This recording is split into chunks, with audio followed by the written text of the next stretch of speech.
Hello, and welcome back to our channel. Today, we will delve into the fascinating stories of the 12 apostles, Jesus Christ's closest companions, exploring how they met their end. For centuries, their fates have intrigued and puzzled many. Let's uncover the truth behind the deaths of each of these missionaries. Did you know that each apostle had a unique destiny and purpose? What happened to them after Jesus' crucifixion? How did they live their lives? And what were their final moments? Before we begin, we would love to hear your thoughts in the comments. Which apostle's story do you find the most surprising? Their endings reflect the impact they had on Christianity. Don't forget to like and subscribe to our channel to stay up to date with our latest videos. Now, let's explore the captivating lives of the 12 prophets and uncover the true events of their final days. Number 12. Simon, also known as Peter. The Bible does not provide many details about the death of the Apostle Peter.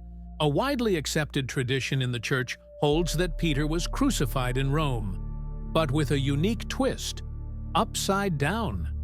According to tradition, when he was sentenced to death, Peter requested to be crucified this way, feeling unworthy to die in the same position as Jesus due to his prior denial of Christ.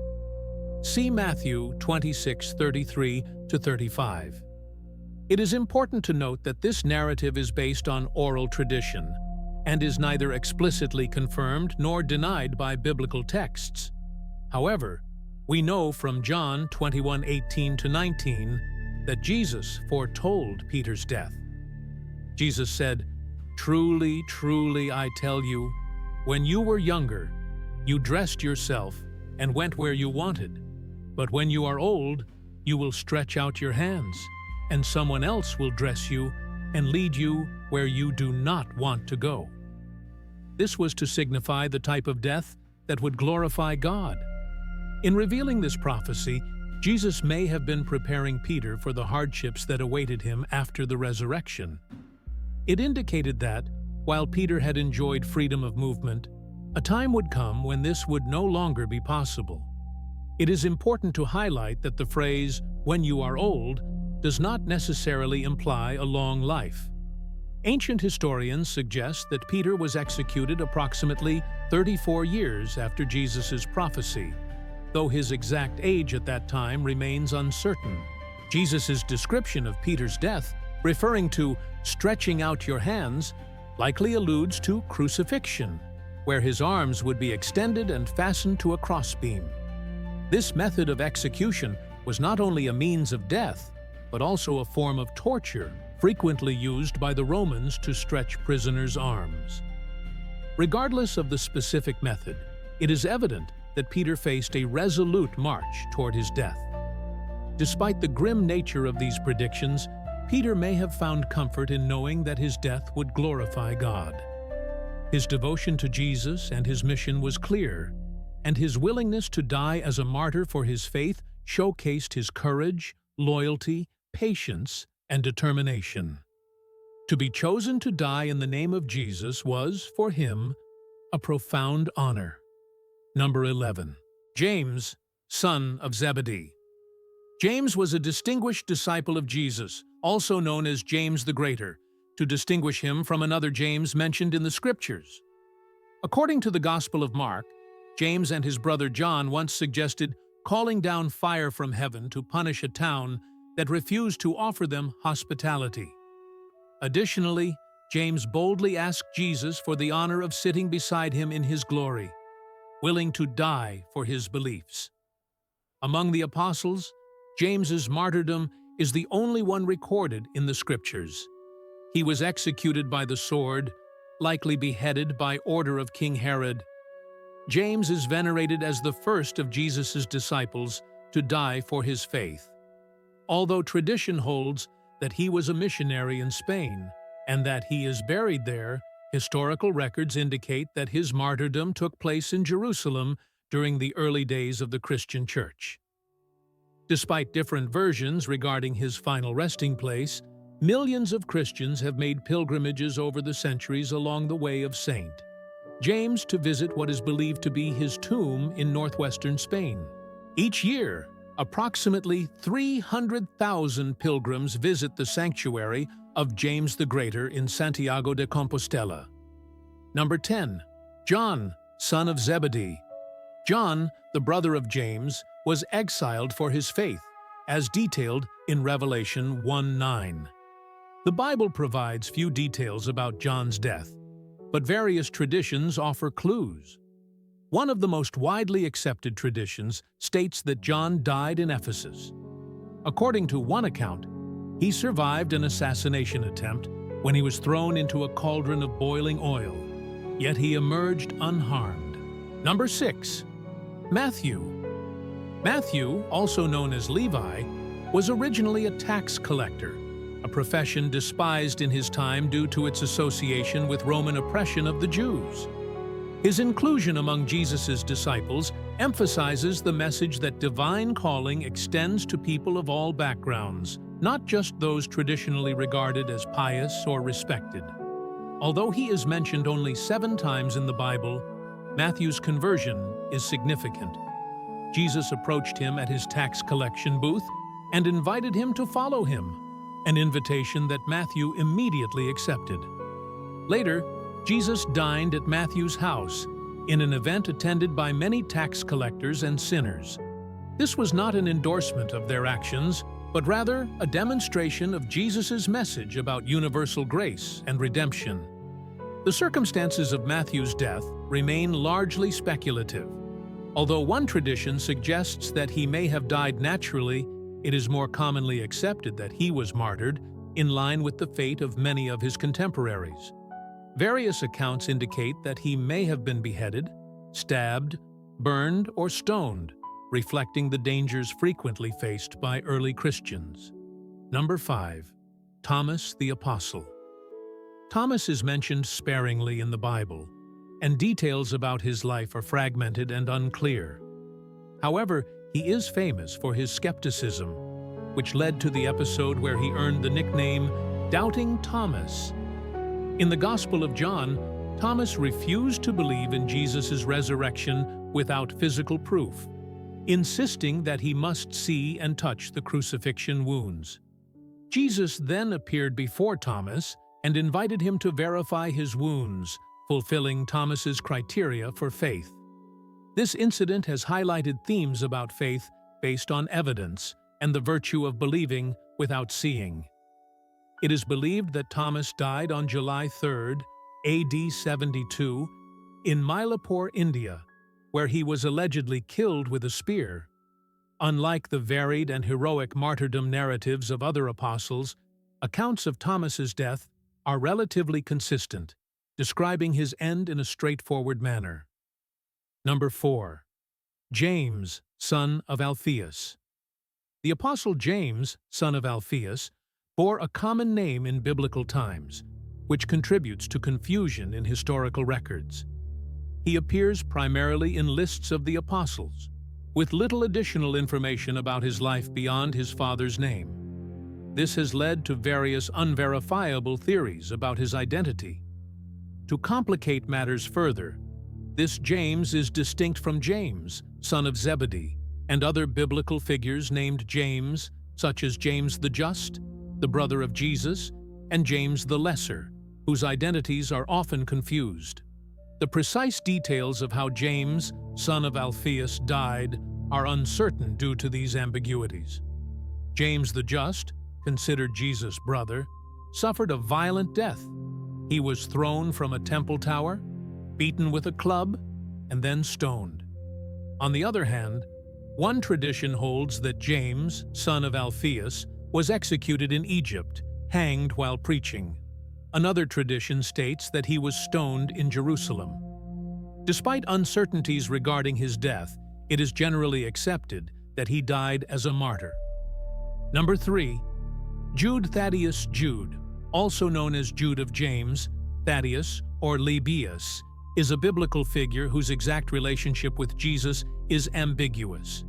Some speculate that he may have been Jesus' brother, though the scriptures do not confirm this. This uncertainty makes it difficult to pinpoint the details of Jude's life and death. It is important to note that Jude the Apostle distanced himself from the negative associations linked to Judas Iscariot by adopting the name Thaddeus. It is believed that Jude the Apostle, along with Simon the Zealot, died in AD 65 in present-day Beirut, which was then part of the Roman province of Syria. In religious depictions, Jude is often portrayed holding an axe, a symbol of the manner of his martyrdom. According to tradition, his remains were transported to Rome in 1665 and buried in a crypt in St. Peter's Basilica, alongside Simon the Zealot. Another account suggests that Jude's remains were preserved in an Armenian church in Kurdistan until at least the mid-5th century. An interesting archaeological discovery in the Ges-Real Valley of Israel included an ossuary with the inscription Jude Thaddeus. This ossuary, along with others found at the site, dates back at least to the 2nd century, suggesting that it may mark Jude's final resting place. Number 2. Simon the Zealot.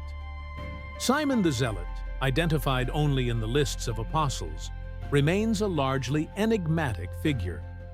The meaning of his epithet, the Zealot, is subject to various interpretations. One theory suggests that he was associated with the Zealots, a Jewish sect known for its fervent expectation of the Messiah and desire for radical societal change.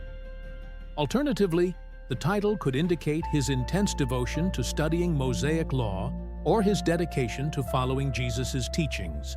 Earlier biblical translations created confusion by referring to Simon as Simon the Canaanite, instead of identifying him as a distinct follower of Jesus.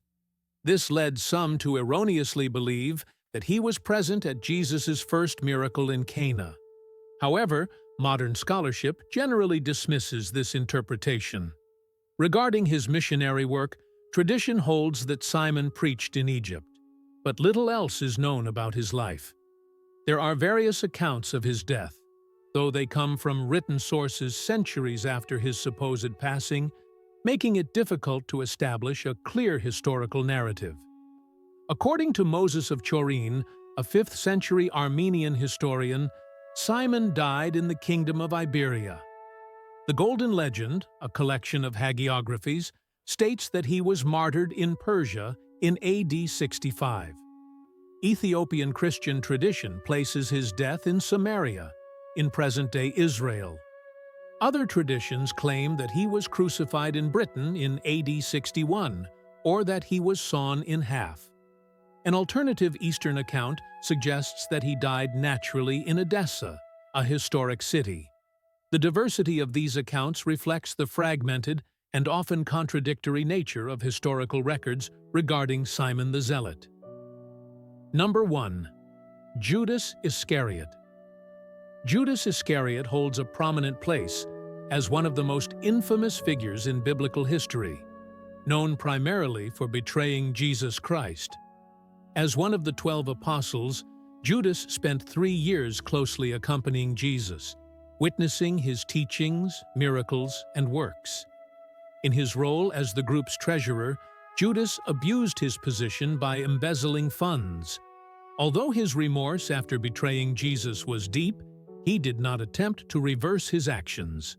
The accounts of Judas's death in the Gospels of Matthew and Luke, as recorded in the book of Acts, present some discrepancies. According to Matthew, Judas ended his life by hanging himself. This narrative describes how, overwhelmed by guilt, he returned the 30 silver coins to the temple and then committed suicide. The chief priests, considering the money a price of blood, used it to purchase the potter's field, which later became a burial site for foreigners, gaining the name Field of Blood. Matthew 27:5-8. In contrast, Luke's account in Acts describes an even more gruesome end for Judas. He fell in a field, and his body burst upon impact, exposing his internal organs. According to this account, Judas purchased the field with the profits of his betrayal.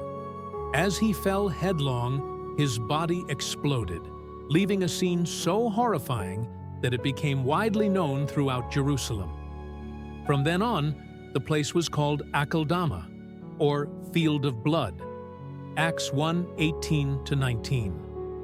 To reconcile the differing biblical narratives regarding Judas Iscariot's death, it is helpful to consider that both accounts may contain elements of truth. According to Matthew, Judas hanged himself in the potter's field, Matthew 27:5. It is possible that, after his body decomposed and bloated, the tree or rope supporting him broke, causing him to fall and his body to burst, as described in Acts 1:18-19.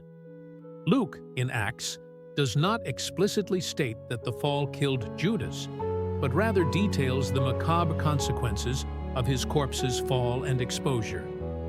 This suggests that Judas was already dead, and the fall only revealed the state of his decayed body. Therefore, Matthew focuses on the cause of death, hanging, while Luke highlights the gruesome aftermath following his decomposition and accidental fall. Regarding the ownership of the field, the matter is open to interpretation. Before Jesus' arrest, Judas received 30 pieces of silver, intending to purchase a field with the money. However, after betraying Jesus and feeling remorse, he returned the payment to the chief priests. They then used the returned money to buy the potter's field, as they could not accept blood money for temple use, Matthew 27:7. Thus, although Judas initiated the transaction, it was the priests who completed the purchase, making them the de facto buyers, even though the funds originally came from Judas. Thank you for joining us. Discussing each of the 12 apostles individually provides a deep insight into their personalities and roles. We hope this analysis has enriched your understanding of the Bible. Consider subscribing to our channel and activating notifications to stay informed about future episodes on important biblical topics. Have a wonderful day.